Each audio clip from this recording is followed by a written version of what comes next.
नमस्कार दोस्तों, उम्मीद है आप सभी अच्छे होंगे। मेरे मित्र, जैसा कि आप सबों को थंबनेल से पता चल गया होगा कि हम लोग आज के इस सेशन में क्या डिस्कस करने वाले हैं। आप सभी कहेंगे कि गुरुजी थंबनेल पे तो यही लिखा हुआ है, आरआरबी एएलपी रिक्रूटमेंट 2024 20/20 साइंस खतरनाक स्ट्रेटजी। मेरे मित्र, बिल्कुल हम लोग आज के इस सेशन में एएलपी एग्जाम में 20 में 20 कैसे लाएं, इसी पे चर्चा कर रहे होंगे। तो बने रहिएगा बहुत ही कम समय के लिए इस वीडियो के अंदर। मेरे मित्र, आपका जो कंफ्यूजन है और आपके अंदर जो डाउट है कि 20 में 20 लाया जा सकता है या नहीं लाया जा सकता है, वो पूरी तरीके से क्लियर हो जाएगा।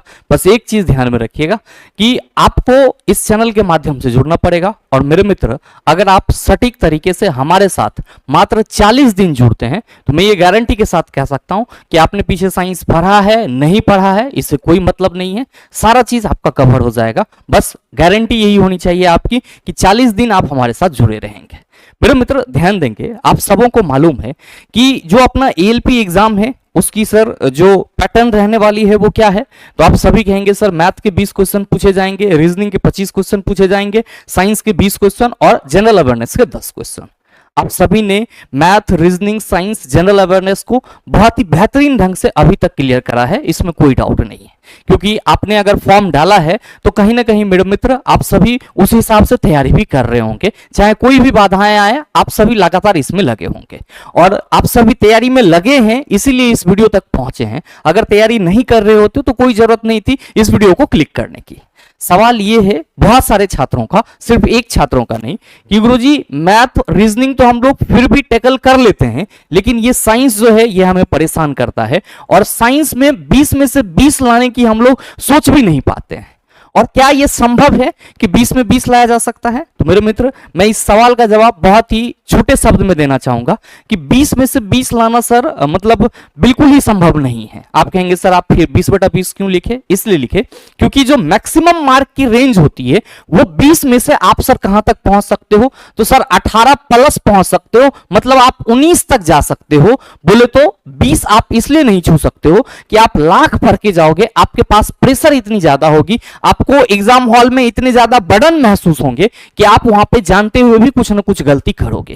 तो एक दो क्वेश्चन का मार्जिन सर लेकर के चलना पड़ता है प्रत्येक सब्जेक्ट में, चाहे हम मैथ की बात करें, रीजनिंग की बात करें, जनरल अवेयरनेस की बात करें, प्रत्येक सब्जेक्ट में आपको एक या दो क्वेश्चन का मार्जिन लेकर के चलना होता है। लेकिन फिर भी अगर हम 20 में से 18 लाने की सोच रहे हैं तो क्या सर ये संभव है? मेरे मित्र, बिल्कुल संभव है।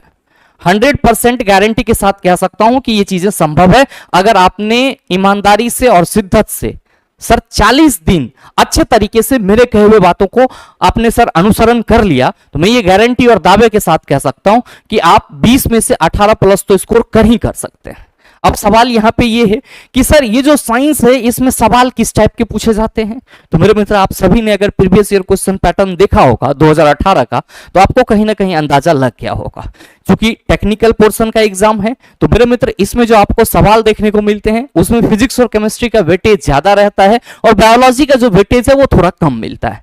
जैसे अगर हम आपको यहां पे समझाना चाहें कि ये जो आपका 20 क्वेश्चन है, जो साइंस के 20 क्वेश्चन है, तो इस साइंस के 20 क्वेश्चन में आप ये पाएंगे कि आपका 7 से 8 क्वेश्चन जो है वो कहां पे देखने को मिलेगा?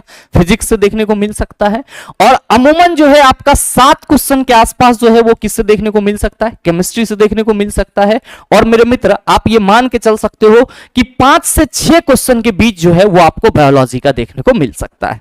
इसीलिए मैंने आपको बताया कि फिजिक्स और केमिस्ट्री का वेटेज थोड़ा ज्यादा होता है, जबकि बायोलॉजी का वेटेज जो है आपको वो थोड़ा कम देखने को मिलता है। याद रखिएगा कि फिजिक्स, केमिस्ट्री, बायोलॉजी आपको पढ़ना तीनों पड़ेगा। ऐसा नहीं है कि सर बायोलॉजी में 5-6 क्वेश्चन पूछे जाएंगे तो हम उसको आसानी से कर सकते हैं। पढ़ना आपको तीनों पड़ेगा। लेकिन मेरे मित्रों, थोड़ा सा यहां पे फिजिक्स और केमिस्ट्री के पोर्शन पे आपको विशेष ध्यान देना होगा क्योंकि इससे संबंधित आपको क्या देखने को मिलेंगे? न्यूमेरिकल क्वेश्चन भी देखने को मिलेंगे। और सबसे ज्यादा स्टूडेंट का माथा खराब कहां पे होता है? सर इसी न्यूमेरिकल में होता है। कई छात्रों का यह शिकायत रहता है कि गुरुजी न्यूमेरिकल तो हमसे सॉल्व ही नहीं होते हैं। मेरे मित्र, इस सेशन के बाद से आपको न्यूमेरिकल भी सॉल्व होंगे और आपको परेशान होने की जरूरत नहीं है। साथ ही मेरे मित्र, आप सभी ध्यान में रखिएगा कि कोई भी एग्जाम हो सर, उसके लिए आपका प्रीवियस ईयर क्वेश्चन और साथ में प्रैक्टिस सेट और साथ ही रिवीजन बहुत ही महत्वपूर्ण रोल रखता है, और हम इस तीनों ही पॉइंट पे डिस्कशन करेंगे। सवाल ये है कि गुरुजी चलो हमने यहां तक के जो फिजिक्स केमिस्ट्री बायोलॉजी हैं और अभी तक के अपने तैयारी के जर्नी में हमने इनके थ्योरी पोर्शन जो है उसको कंप्लीट कर लिया है, तो क्या आगे हमारी रणनीति क्या होनी चाहिए? बिल्कुल मेरे मित्र, अगर आप थ्योरी थोड़ा बहुत भी पढ़े हुए हैं तो आपके पास अभी जो बचा हुआ समय, चूंकि आप सबों को मालूम है कि जो आपको टेंटेटिव डेट मिला है एग्जाम का वो क्या है, तो सर जून से अगस्त के बीच में एग्जाम कराए जाने की बात की गई है। तो आप ये मोटा मोटी मान के चल सकते हो कि जून में लगभग नामुमकिन ही है एग्जाम, क्योंकि 4 जून को आपको काउंटिंग होने वाली है और उसके बाद फिर सरकार का गठन होगा, और अभी तक एजेंसी भी फाइनलाइज नहीं किया गया है कि किसके थ्रू एग्जाम होगा। तो कहीं ना कहीं एक लंबी प्रोसीजर है, और मतलब आप कह सकते हो 4 जून के बाद ही कुछ ना कुछ इस पे स्टेप लिया जाएगा। तो आप ये मान के चल सकते हो कि मोटा मोटी आपके पास 40 से 45 दिन का समय है, और मे बी जुलाई के मध्य से या जुलाई के फर्स्ट वीक में आपको एएलपी के एग्जाम के रिगार्डिंग कुछ ना कुछ सूचनाएं देखने को मिल जाए। लेकिन सवाल यह है कि सर इस बचे हुए 40 दिन का हम यूटिलाइजेशन किस तरीके से कर सकते हैं? मेरे मित्र, आप सभी बस थोड़ा सा गौर फरमाना, अगर आपने फिजिक्स केमिस्ट्री बायोलॉजी थोड़ा सा भी पढ़ा है, आपको बेसिक मालूम है, तो आप द लॉजिकल साइंस को सब्सक्राइब कर लीजिए, और मेरे मित्र कल से जो भी वीडियोस आपको मिलेंगे उसको आप लगातार देखना शुरू कर दीजिए। मैं गारंटी दे सकता हूं कि आपका साइंस 100% मजबूत हो जाएगा। ध्यान में रखिएगा, अगर हम बात करें सीधे सीधे साइंस के पोर्शन की, तो 2 ही पोर्शन है, एक तो आपका थ्योरी और दूसरा न्यूमेरिकल। थ्योरी और न्यूमेरिकल, थ्योरी तो सर फिर भी हो जाता है, लेकिन न्यूमेरिकल समझ में नहीं आता है। तो मेरे मित्र, अगर हम आपको एएलपी एग्जाम के साइंस के क्वेश्चन पैटर्न समझाना चाहें, तो आप सभी अगर क्वेश्चन पैटर्न को देखेंगे तो आप सभी न्यूमेरिकल क्वेश्चन को क्या पाएंगे, तो सर जो न्यूमेरिकल क्वेश्चन पूछे जाते हैं वो क्या होते हैं सर? फॉर्मूला बेस्ड होता है। क्या होता है? फॉर्मूला बेस्ड होता है। और मेरे मित्र, आप जहां कहीं से भी साइंस पढ़ रहे होंगे, जो भी शिक्षक आपको साइंस पढ़ा रहे होंगे, जिस किसी भी बुक से आप साइंस पढ़ रहे होंगे, वहां पे प्रत्येक टॉपिक का, प्रत्येक टर्म का सर फॉर्मूला दिया हुआ रहता है, और अगर आपको फॉर्मूला पे कमांड है तो आप न्यूमेरिकल भी सॉल्व कर सकते हैं। बस जरूरत क्या है? एक गाइडेंस की। कौन सी गाइडेंस सर? तो सर हमें वो गाइडेंस चाहिए कि जो फॉर्मूला है उसका इंप्लीमेंटेशन न्यूमेरिकल पे कैसे करेंगे, क्वेश्चन पे कैसे करेंगे। तो ये हो जाएगा आपका, ये हम करवाएंगे, इसके लिए आपको परेशान नहीं होना है। अभी जस्ट हम चर्चा करेंगे कि इसके लिए स्ट्रेटजी क्या होनी चाहिए। अब सवाल है यहां पे कि सर थ्योरी हमारा क्लियर नहीं है, थ्योरी हम कैसे क्लियर करेंगे? मेरे मित्रों, कोई बात नहीं, निराश होने की जरूरत नहीं है। ध्यान दीजिएगा कि थ्योरीज जो होते हैं वो आपका, अगर अभी से आप पढ़ना स्टार्ट करोगे फिजिक्स केमिस्ट्री बायोलॉजी का, तो वो बहुत ज्यादा लेंदी हो जाएगा, और आपको पता चलेगा कि जो चीजें हमें करनी चाहिए, जो एग्जाम के लिए इंपॉर्टेंट है, वो हम नहीं कर पाए, और जो अदर चीज थी वो हमने अच्छे तरीके से ग्रैब कर लिया है। तो मेरे मित्र, यहां पे अगर आप पीवाईक्यू पैटर्न को फॉलो करते हुए जो अपडेटेड, मैं ये नहीं कह रहा हूं कि सर आप जो है 10 साल का पीवाईक्यू बना लो और 20 क्वेश्चन उससे लड़ जाएंगे, कतई संभव नहीं है, क्योंकि रेलवे की ये टेंडेंसी रही है कि जो क्वेश्चन पैटर्न है वो प्रत्येक एग्जाम में बदलते रहता है। कैसे बदलता है सर? तो मेरे मित्र, आप सभी को मालूम है कि अगर हम फिजिक्स की बात करें, केमिस्ट्री की बात करें, बायोलॉजी की बात करें, तो इसके अपने कुछ चैप्टर्स हैं, टॉपिक हैं। अमूमन आप सबों को मालूम है कि फिजिक्स में मोशन एंड टाइम पढ़ना है, force and laws of motion पढ़ना है, gravitation, light, electricity, human eye, magnetism, ये पढ़ना है। केमिस्ट्री की बात करें तो मेरे मित्र, आप सभी को मालूम है कि एसिड, बेस एंड साल्ट है, मेटल एंड नॉन मेटल है, स्टेट्स ऑफ मैटर है, elements, compound, mixture and solution है, पीरियोडिक टेबल है। बायोलॉजी की बात करें, लाइफ प्रोसेस, इसके अंदर पूरा चीज आ जाता है आपका sir, nutrition, digestion, respiration, transportation, reproduction, excretion, ये सब के सब अगर आप बायोलॉजी के चैप्टर को खंगालेंगे तो पूरा का पूरा सिलेबस मिल जाएगा। तो आपको यहां पे पिक क्या करना है? अगर आपको थ्योरी बेहतर ढंग से पहले से पढ़ा हुआ नहीं है, या आपने थोड़ा बहुत पढ़ना है, आपने थोड़ा बहुत पढ़ा है, तो आपको यहां पे ये पिक करना है कि आपके एएलपी एग्जाम में जो इंपॉर्टेंट चैप्टर है और जो अपडेटेड आपका पीवाईक्यू है, उसमें किस किस चैप्टर से सवाल पूछे गए हैं। और अमूमन मेरे मित्र, अगर आप पीवाईक्यू को देखे होंगे तो 2022 के जो ग्रुप डी एग्जाम हुई है सर, उसमें आपको मोस्ट ऑफ द क्वेश्चन, अगर हम फिजिक्स की बात करें तो लाइट, इलेक्ट्रिसिटी और मैग्नेटिज्म को टच करा। केमिस्ट्री की बात करें तो मोस्ट ऑफ द पोर्शन जो है आपका वो कहां से टच हुआ? Chemical reaction and it's equation से टच हुआ। इसके बाद अगर हम लोग बात करें तो मेटल एंड नॉन मेटल अच्छे से सवाल पूछे गए वहां पे। एसिड, बेस एंड सॉल्ट के भी बहुत अच्छे अच्छे सवाल पूछे गए। पीरियोडिक टेबल के इक्का दुक्का सवाल पूछे गए। और अगर इसी तरीके से हम बायोलॉजी की बात करें तो टिश्यू और बायोडायवर्सिटी पे ज्यादा बल दिया गया, साथ ही साथ आपका जो रिप्रोडक्शन चैप्टर है उस पे ज्यादा बल दिया गया। मैं 2022 का बता रहा हूं। तो सवाल यहां पे ये है कि सर हम क्या इसी चैप्टर को मजबूत कर लें? मेरे मित्र ऐसा कतई नहीं है कि आप इस चैप्टर को फॉलो कर लेंगे तो आपका एग्जाम क्लियर हो जाएगा। आपको यहां पे ये गौर करना चाहिए कि बेसिक फिजिक्स जो मैं आपको आइडिया दे रहा हूं चिल्ला, इसी को आप फॉलो करना। अगर हम बेसिक फिजिक्स की बात करें तो sir motion and time, force and laws of motion, gravitation, इसको तो आप बचपन से पढ़ रहे हो। तो बेसिक फिजिक्स में ये मान के चल रहा हूं कि सभी छात्रों का क्लियर होगा, और अगर नहीं क्लियर है तो अपने इस चैनल पे बहुत सारे वीडियोस पड़े हुए हैं मेरे मित्र, आप उससे देख करके अपने बेसिक फिजिक्स को कंप्लीट कर सकते हैं, क्लियर कर सकते हैं। दूसरी, अगर हम केमिस्ट्री की बात करें तो केमिस्ट्री का भी आपका बेसिक क्लियर होना चाहिए। मतलब हम सीधे सीधे बेसिक केमिस्ट्री की बात करें तो मेरे मित्र बेसिक केमिस्ट्री में आपका एटॉमिक स्ट्रक्चर तक के जो पोर्शन होते हैं वो आ जाते हैं। इसलिए आ जाते हैं क्योंकि अगर आपको केमिस्ट्री में आगे बढ़ना है तो पहले तो यह समझना होगा कि पदार्थ क्या है, इसका वर्गीकरण क्या होता है, तत्व क्या है, यौगिक क्या है, मिश्रण क्या है। और जब आप आगे बढ़ेंगे तो तत्व के सूक्ष्म कण परमाणु और यौगिक के सूक्ष्म कण अणु पे भी आपको चर्चा करना होगा। अब इससे रिलेटेड, परमाणु और अणु से रिलेटेड एक बहुत ही इंपॉर्टेंट चैप्टर है मोल कंसेप्ट। तो अगर हम बेसिक केमिस्ट्री की बात करें तो मेरे मित्र मोल कंसेप्ट, आपका elements, compound, mixer, states of matter, यहां तक की चीजें क्लियर होनी चाहिए। अब बेसिक बायोलॉजी की बात करें तो मेरे मित्र बेसिक बायोलॉजी में जो है आपका सिंपली क्या क्लियर होना चाहिए कि सर जीव क्या होते हैं, जीवों का वर्गीकरण किस तरह से होता है, बायोलॉजी की शुरुआत कैसी हुई, बस ये सब चीजें। क्योंकि इस बेसिक से भी आपको एग्जाम में सवाल देखने को मिल जाएंगे। और एग्जाम का एक फंडा होता है चला कि अगर आप 20 क्वेश्चन आपसे पूछा जा रहा है तो उसमें आप ये मान के चलो कि 70% क्वेश्चन ऐसे होंगे जो आपसे बन जाएंगे, और उस 70% क्वेश्चन में आपको बेसिक फिजिक्स, बेसिक केमिस्ट्री और बेसिक बायोलॉजी के क्वेश्चन देखने को मिलेंगे। 15% क्वेश्चन ऐसे होंगे जिसका रेंज थोड़ा बेसिक से अपर लेवल का होगा, आप थोड़ा सा मेहनत करेंगे तो सर वो चीजें सॉल्व हो जाएगी। और 15% सवाल ऐसे मिलेंगे जो लगेगा कि नहीं सर एग्जाम में दम था, क्वेश्चन में दम था। तो मेरे मित्र अगर आप बेसिक और जो आपका बेसिक से ऊपर का लेवल है उसको पार कर लेते हो तो टफ लेवल भी आपको आसानी से समझ में आ जाएगी। ये नेचर होती है सर क्वेश्चन पैटर्न का। तो मेरे ख्याल से अगर आप सभी मित्रों का बेसिक फिजिक्स, केमिस्ट्री और बायोलॉजी क्लियर है तो आपको कहां पे फोकस करना चाहिए मेरे मित्र? पीवाईक्यू के आपके महत्वपूर्ण रोल पे फोकस करना चाहिए। क्या रहेगा पीवाईक्यू का रोल? तो ध्यान दीजिएगा कि जो 2022 में आपका एग्जाम हुआ है और साथ ही एएलपी का जो एग्जाम आपका 2018 में हुआ है, क्योंकि 2018 के बाद तो एएलपी की कोई एग्जाम नहीं हुई है, तो 2018 में जो आपका एग्जाम हुआ है और जो 2022 में ग्रुप डी का एग्जाम हुआ है, इस दोनों के पैटर्न को अगर आप फॉलो करेंगे तो मेरे मित्र आपको मालूम चलेगा कि 2022 का जो स्टैंडर्ड है सर 2018 से थोड़ा सा बढ़िया है।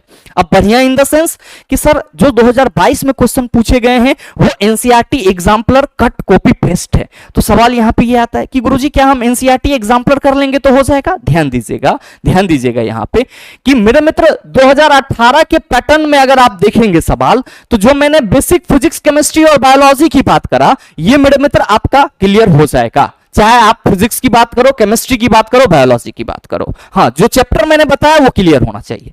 अब अगर 2022 की बात करेंगे तो फिजिक्स के कुछ इंपॉर्टेंट चैप्टर हैं, जैसे कि अगर हम फिजिक्स के इंपॉर्टेंट चैप्टर की बात करें चिल्ला, तो आप थोड़ा सा अभी से ध्यान दे दीजिए, लाइट पे ध्यान दे दीजिए, इलेक्ट्रिसिटी के तीनों पोर्शन पर ध्यान दे दीजिए, हीटिंग इफेक्ट, मैग्नेटिक इफेक्ट और साथ ही साथ केमिकल इफेक्ट, तीनों पे ध्यान दे दीजिए। साथ ही मेरे मित्र आप ह्यूमन आई पे फोकस कर लीजिए, ये आपका चीजें आपके लिए रामबाण हो जाएगी।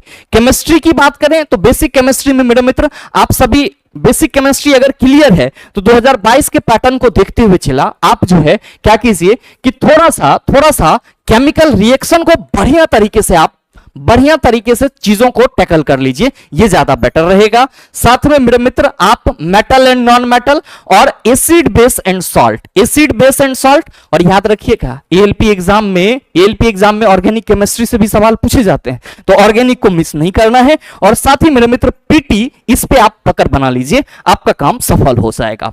याद रखिए बेसिक बायोलॉजी अगर आपका क्लियर है तो 2022 के पैटर्न को देखते हुए चला टिश्यू बायोडायवर्सिटी और लाइफ प्रोसेस। याद रखिएगा कि लाइफ प्रोसेस में आपका न्यूट्रिशन आ जाएगा, डाइजेशन आ जाएगा, रेस्पिरेशन आ जाएगा, ये सारी चीजें आ जाएगी। तो आप बस टिश्यू, बायोडायवर्सिटी, लाइफ प्रोसेस और ह्यूमन डिजीज एंड काउजेस, और सर विटामिन के कुछ पोर्शन जो है उसको क्लियर कर लीजिए। मेरे ख्याल से सिलेबस आपका कंप्लीट हो जाएगा और ज्यादा आपको मेहनत करने की जरूरत नहीं पड़ेगी।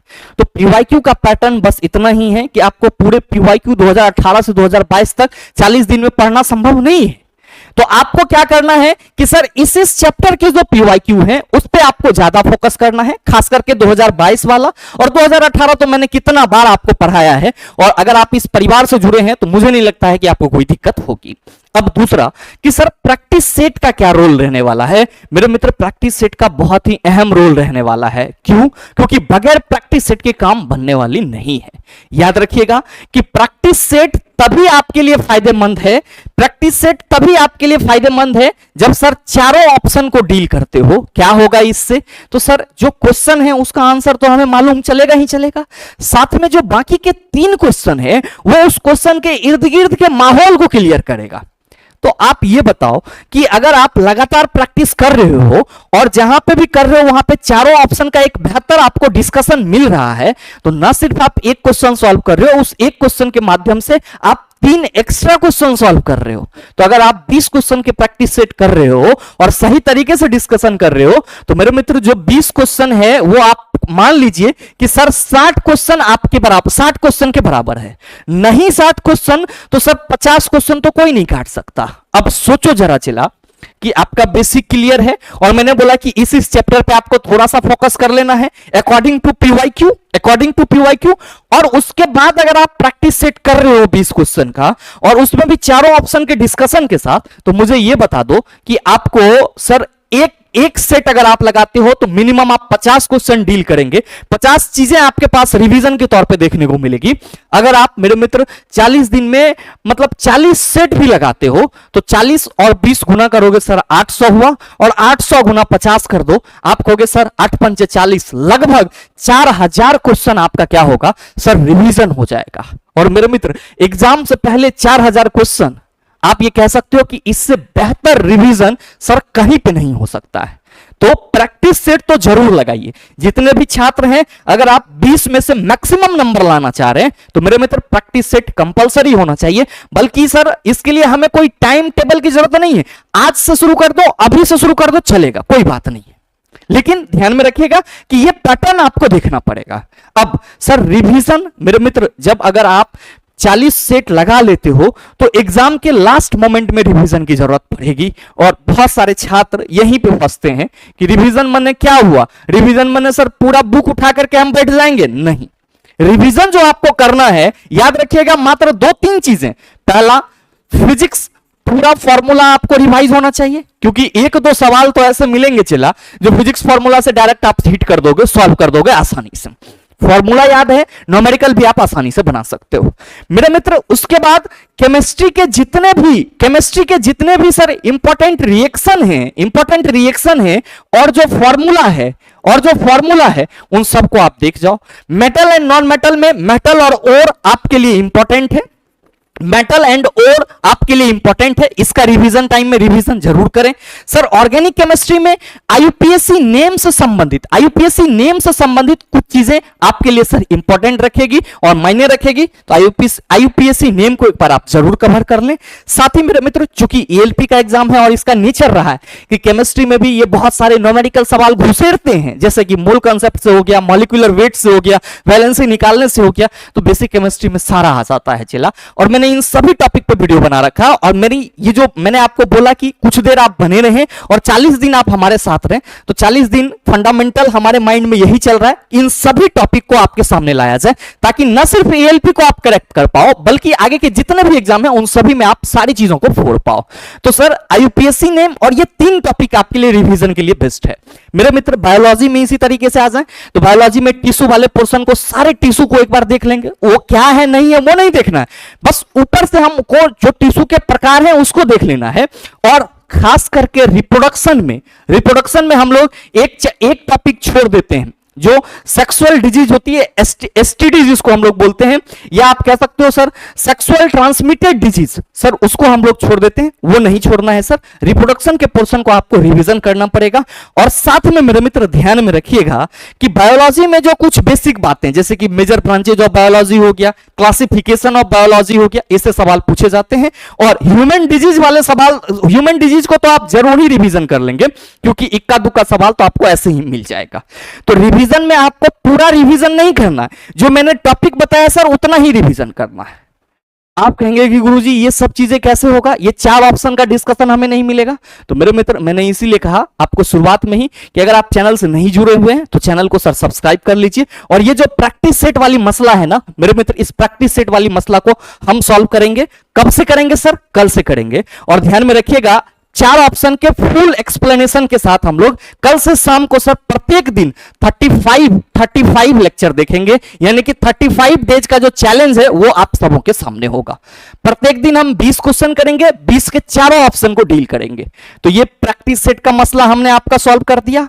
अब सर ये पीवाईक्यू जो आपने इतने चैप्टर बताए हैं, इस चैप्टर का हम सॉल्यूशन कैसे करेंगे? तो मेरे मित्र मैंने यूथ आपको पढ़ाना स्टार्ट करा था, बहुत सारे सिलेबस मैंने करा दिया है। और जो इंपॉर्टेंट चैप्टर है, मैं आपको ये गारंटी देता हूं कि जितने भी मैंने इंपॉर्टेंट चैप्टर बोले हैं, इन सभी के पीवाईक्यू आपको इस चैनल के माध्यम से प्रोवाइड करा दी जाएगी। अल्टरनेट में आपको सारे क्लासेस देखने को मिल जाएगी। और साथ में आप सबों को सर मन में आ रहा होगा कि गुरुजी जो सबसे डरावना चीज है न्यूमेरिकल, ये तो आपने बताया ही नहीं। मेरे मित्र न्यूमेरिकल की क्लासेस मैंने आपको करवाया है, और अगर आप नहीं देखे हैं तो प्लेलिस्ट अवेलेबल है। और वो जो क्वेश्चन है चला, उस क्वेश्चन में आपको जो आरआरबी एएलपी 2018 का पैटर्न है वो पूरा का पूरा फॉलो हुआ है। तो अगर आपका बेसिक पूरी तरीके से सर कमजोर है तो पहले तो आप वो प्लेलिस्ट देख लीजिए, आपके पास समय है। दूसरा, अब जो हम आपको न्यूमेरिकल के क्लासेस देंगे या न्यूमेरिकल के लेक्चर आपको मिलेंगे, वो पूरा का पूरा जो है वो एनसीईआरटी प्लस पीवाईक्यू होगा। क्या होगा? NCERT plus PYQ. और पूरी कोशिश रहेगी कि जो फॉर्मूला है पहले उसको बताया जाए, और उस फॉर्मूला का इंप्लीमेंटेशन क्वेश्चन पे किस तरीके से होता है वो आपका क्लियर करवाया जाए। तो मेरे मित्र न्यूमेरिकल के लिए आपको परेशान नहीं होना है, बस क्या करना है सर, चैनल को सब्सक्राइब कर लेना है। ये जितनी भी बातें मैंने आपको बताई है, ये सारा का सारा आपको 40 दिन के अंदर क्लियर करवाया जाएगा। ठीक है? अब आप ये नहीं कह सकते हैं कि सर हमें 20 में 20 लाने के लिए कोई ऐसा स्ट्रेटजी ही नहीं मिला। ये सारा स्ट्रेटजी है, और अगर यकीन ना हो तो सर मात्र 40 दिन आप हमारे चैनल के साथ जुड़े रहें, आप अपने आप में परिवर्तन जरूर देखेंगे। यहां पे मैं कोई पेड कोर्स या पेड क्लास का प्रमोशन नहीं कर रहा हूं कि आपको लगेगा गुरुजी आप कह रहे हो सर हमारे कोर्स में आ जाओ या यहां आ जाओ। कहीं पे आपको जाने की जरूरत नहीं है। आप बेसिक पढ़े हैं, इतने दिन से तैयारी कर रहे हैं, अब आपको जरूरत क्या है सर? जरूरत है एक फाइनल टच देने की। जरूरत किसकी है सर? एक फाइनल टच देने की। और मेरे मित्र ये फाइनल टच जो है वो फाइनल टच आपको इसी तरीके से देना होगा। और अगर इस तरीके से फाइनल टच नहीं देते हैं तो बहुत ही मुश्किल है चला 20 में से आप कह सकते हो मैक्सिमम स्कोर करना। तो अगर आप 20 में 20 लाना चाहते हैं तो ये सर पूरे स्ट्रेटजी जो आपकी पूरी रणनीति है इसको फॉलो करना होगा। अगर अभी से आप ग्रंथ लेकर के बैठेंगे तो चीजें फिर परेशान कर देगी। तो मेरे मित्र ये रणनीति अगर आप सबों को समझ में आ गया है तो मेरे ख्याल से आप सभी इस चीज को आज से ही फॉलो करना शुरू कर दीजिए। न्यूमेरिकल के लिए प्लेलिस्ट बनी हुई है, आप प्लेलिस्ट में जाइए, वहां पे sir RRB group D 2018 numerical करके प्लेलिस्ट मिल जाएगा। उससे आपका बेसिक क्लियर हो जाएगा। आगे आपको न्यूमेरिकल के जो भी लेक्चर मिलेंगे सर वो क्या होगा? एनसीईआरटी प्लस आपका पीवाईक्यू। अब एक जो महत्वपूर्ण सवाल आप सभी के मन में आ रहा होगा कि गुरुजी सब चीज का चर्चा आप कर दिए, सब चीज का चर्चा कर दिए, एनसीईआरटी एग्जाम्पलर है आप छोड़ दिए? नहीं मेरे मित्र, हमने छोड़ा नहीं है। एनसीईआरटी एग्जाम्पलर हमने छोड़ा नहीं है। अब देखो इसके बारे में सबसे बड़ा ध्येय क्या है लोगों को कि एनसीईआरटी एग्जाम्पलर पढ़ लेंगे हमारा काम हो गया, हमारी पढ़ाई पूरी हो गई। नहीं होगा, मैं गारंटी दे सकता हूं। आप एनसीईआरटी एग्जाम्पलर पढ़ लो और 2022 का या 2018 के जो पीवाईक्यू हैं या जो कल से आपकी प्रैक्टिस सेट चलेगी सर उसको कर लो, नहीं सॉल्व कर पाओगे। इसके लिए आपको सर थ्योरी न्यूमेरिकल पे तो कमांड होनी ही होनी चाहिए, और जो मैंने पैटर्न बताया वो होना ही चाहिए। एनसीईआरटी एग्जाम्पलर क्या है? तो सर एनसीईआरटी एग्जाम्पलर जो है वो आपको आंकने का एक जरिया है। और सर लास्ट टाइम में एनसीईआरटी एग्जाम्पलर का हम लोग मैराथन देख लेंगे, एनसीईआरटी एग्जाम्पलर का हम लोग मैराथन देख लेंगे इसी चैनल के माध्यम से। तो आप बताओ कि आपको साइंस में कहां से दिक्कत होगी? तो बस ये कुछ टिप्स हैं, ये कुछ स्ट्रेटजी हैं जिसके अनुसार आपको चलना होगा। अगर आप चलते हैं तो मैं ये दावे के साथ कह सकता हूं मेरे मित्र, 20 में से 18 प्लस साइंस में आपका है। बस आपको थोड़ा सा मेहनत करना होगा, थोड़ा सा जगना होगा। और आप सबों को मालूम है कि बिना मेहनत के तो कुछ मिलता नहीं। तो आज के इस सेशन में चीजों को ज्यादा नहीं बढ़ाएंगे, चीजों को हम इतना ही रखेंगे मेरे मित्र।